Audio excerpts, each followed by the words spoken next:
Selamat pagi anak didik kami seluruhnya. Semoga kamu semua tetap dalam keadaan sehat. Jangan lupa mematuhi protokol kesehatan, yaitu 3M. Memakai masker, mencuci tangan di air yang mengalir, dan tetap menjaga jarak supaya tubuh kamu tetap sehat dan bugar. Hari ini kamu belajar bersama Ibu Adum Sitanggang. Materi yang akan Ibu sampaikan dari buku tematik kelas 2, tema 7 kebersamaan, subtema 2 kebersamaan di sekolah pembelajaran yang pertama. Adapun tujuan pembelajaran kita hari ini, yang pertama, kamu dapat menjawab pertanyaan berdasarkan isi dongeng. Yang kedua, kamu dapat menuliskan pecahan. Yang ketiga, kamu dapat menuliskan gerak dasar tari kijang. Mari belajar bersama-sama. Siti adalah siswa kelas 2 Sekolah Dasar Negeri Nusantara 02. Siswa-siswi kelas 2 hidup rukun. Mereka setiap hari belajar di sekolah bersama. Teman Siti di sekolah berasal dari berbagai daerah. Teman Siti berasal dari beragam suku. Mereka juga menganut beragam agama. Mereka belajar dengan giat dan rukun. Siswa kelas 2 dapat hidup bersama seperti gambar di samping ini. Gambar ini adalah gambar Siti dan teman-temannya bersama ibu guru. Mereka memiliki perbedaan namun tetap belajar dengan giat dan rukun. Nah, kamu juga di sekolah di SD Santo Yosef 1 Medan, tentu kamu dengan temanmu ada yang berbeda suku, berbeda agama, asal daerah, bahasa, tetapi kamu dengan temanmu selalu belajar giat dan rukun. Jadi di sekolah tidak ada yang membeda-bedakan teman. Sekarang amati gambar di samping. Gambar ini menunjukkan bahwa siswa bersama bapak dan ibu guru sedang melakukan upacara bendera di sekolah. Mereka berbaris menurut kelasnya masing-masing dan dipimpin seorang siswa. Sama seperti yang kita lakukan di sekolah SD Santo Yosef 1 Medan, bahwa setiap hari Senin melaksanakan upacara bendera sewaktu pembelajaran tatap muka. Jadi, Siti dan teman-temannya setelah selesai upacara bergegas untuk masuk kelas. Di dalam kelas, ibu guru akan mendongeng. Sekarang, dengarkan dongeng ibu bacakan yang berjudul Ikan dan Burung. Ikan dan burung. Di sebuah hutan, hiduplah dua binatang yang saling bersahabat.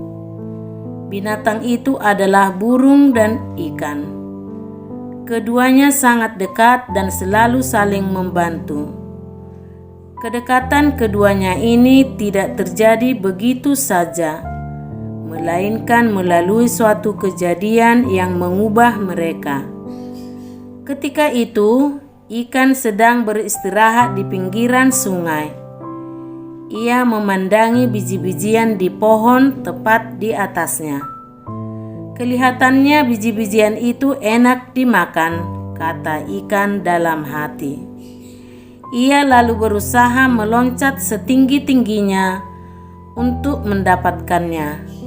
Berkali-kali ia meloncat, namun tidak berhasil mencapai biji-bijian itu. Ia hanya bisa memandangi biji-bijian itu. Saat sedang memandangi biji-bijian itu, perhatiannya teralihkan oleh seekor burung yang berterbangan ke sana kemari. Tuhan, kenapa Engkau tidak memberiku sayap untuk terbang agar aku bisa meraih biji-bijian itu? Kata si ikan dalam hati. Kita tinggalkan si ikan dan beralih ke burung. Setelah berterbangan, burung lalu hinggap di salah satu dahan pohon di pinggir sungai untuk beristirahat. Saat itu ia melihat ke air. Di dasar air sungai itu ia melihat banyak sekali cacing bergeliatan. Kelihatannya cacing-cacing itu enak dimakan, kata burung dalam hati. Ia lalu berusaha masuk ke dalam air untuk menyelam dan menangkap cacing-cacing itu. Namun ia tidak berhasil karena ia tidak bisa berenang. Ia hanya bisa memandangi cacing itu dari atas pohon. Saat sedang memandangi cacing-cacing di dalam air, perhatiannya teralihkan pada ikan yang sedang berenang di dalam air. Tuhan, kenapa Engkau tidak memberiku ekor dan sirip untuk berenang agar aku bisa meraih cacing-cacing di dalam air itu? Kata si burung dalam hati. Akhirnya ikan dan burung saling tahu kesulitan masing-masing. Berkali-kali si ikan melihat burung menyelam ke air untuk mendapatkan cacing. Demikian pun si burung berkali-kali melihat ikan meloncat-loncat untuk mendapatkan biji-bijian. Lalu mereka berkenalan. Hei ikan, apakah kau menginginkan biji-bijian ini? Kata burung. Benar, tetapi aku tidak punya sayap sepertimu, sehingga tidak bisa terbang mendapatkan biji-bijian itu, jawab si ikan. Aku juga menginginkan cacing di dasar sungai, tetapi aku tidak punya sirip sepertimu, sehingga tidak bisa mendapatkan cacing-cacing itu, balas si burung. Bagaimana jika kau membantuku mengambil biji-bijian itu dan aku akan membantumu mendapatkan cacing-cacing di dasar sungai, ajak si ikan. Wow, ide bagus, aku setuju, sahut si burung. Akhirnya ikan dan burung menjadi sahabat dan saling membantu. Demikianlah dongeng tentang ikan dan burung. Anak-anak, masih ingatkah kamu apa itu dongeng? Ya, dongeng adalah cerita yang tidak benar-benar terjadi atau cerita yang belum diketahui kebenarannya. Jadi, kamu juga sudah mengetahui unsur-unsur dongeng di pembelajaran sebelumnya, yaitu unsur-unsur dongeng adalah tokoh, watak, latar, dan amanat. Sekarang, mari kita cari tahu unsur-unsur dari dongeng yang berjudul Ikan dan Burung. Yang pertama, tokoh dari dongeng tersebut adalah ikan dan burung. Nomor 2, kita cari tahu watak ikan. Watak ikan adalah kurang bersyukur. Dia mau seperti burung, memiliki sayap, namun baik hati dan mau menolong. Nah, sekarang watak burung. Watak burung juga kurang bersyukur karena mau memiliki sirip seperti ikan, namun baik hati dan mau menolong. Nah, di sini kita lihat ada persamaan watak burung dan ikan. Yang ketiga, latar atau terjadinya dongeng adalah di hutan maupun di pinggiran sungai. Yang keempat, amanat atau pesan yang disampaikan dari dongeng adalah kita harus bersyukur dan mau menolong. Bersyukur dengan apa yang kita miliki. Jadi, kamu di kelas harus hidup rukun dengan semua teman seperti sikap ikan dan burung yang akhirnya menjadi sahabat dan saling membantu atau menolong. Mengapa kita harus hidup rukun kepada semua teman? Ya, karena hidup rukun kepada teman mempunyai manfaat, yaitu yang pertama mempunyai banyak teman. Yang kedua, tidak terjadi pertengkaran antara teman yang satu dengan yang lain. Yang ketiga, tercipta persatuan. Yang keempat, suasana kelas aman dan nyaman. Yang merupakan contoh sikap hidup rukun adalah: 1. Menolong teman yang sakit. 2. Menjalankan piket kelas. Yang ketiga, melaksanakan upacara dengan tertib. Yang keempat, saling menghargai. Sekarang, mari belajar tentang pecahan. Pecahan adalah bagian dari keseluruhan atau bagian dari yang utuh yang dibagi menjadi beberapa bagian sama besar. Nah, jadi pembagiannya harus kamu ingat bahwa itu dibagi sama besar. Nah, mengingat dengan pecahan pasti ada pembilang, ada penyebut. Sekarang perhatikan kartu pecahan yang ibu buat. Nah, ada pecahan setengah. Kenapa dikatakan pecahan setengah? Pertama, yang ini adalah dari satu yang utuh kemudian dibagi 2 sama besar, maka masing-masing nilai dari satu bagian adalah setengah. Kemudian gambar yang kedua yaitu pecahan sepertiga. Kenapa dikatakan pecahan sepertiga?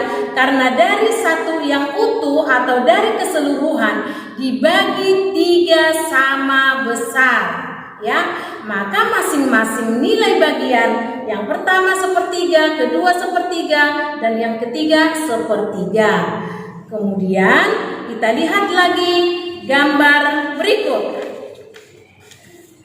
Gambar ini adalah menunjukkan pecahan seperempat. Kenapa dikatakan pecahan seperempat? Karena dari satu bagian dibagi 4 sama besar, maka satu bagian bernilai seperempat.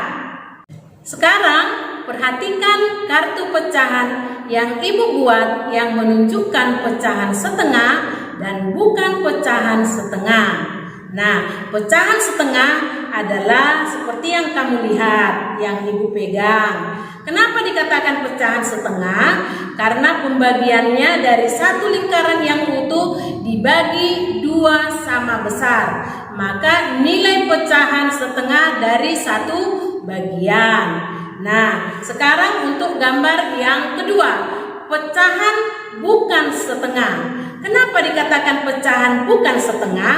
Karena kamu lihat dari satu lingkaran yang utuh dibagi 2, tetapi pembagiannya tidak sama besar. Ada pembagiannya yang kecil dan ada pembagiannya yang besar. Maka ini dikatakan pecahan bukan setengah. Sekarang ayo berlatih. Perhatikan kumpulan gambar bangun berikut. Banyak gambar di samping ini adalah, coba diamati nak, ada berapa bangun di samping ini? Ya, ada 2. Bangun warna biru dapat dinyatakan dengan pecahan, ya, pecahan 1/2 atau setengah. Nomor 1. Sekarang nomor 2. Perhatikan kumpulan gambar berikut. Banyak bangun di samping ini adalah, ayo kita amati, ada berapa banyak gambar di samping ini? Ya, ada 3.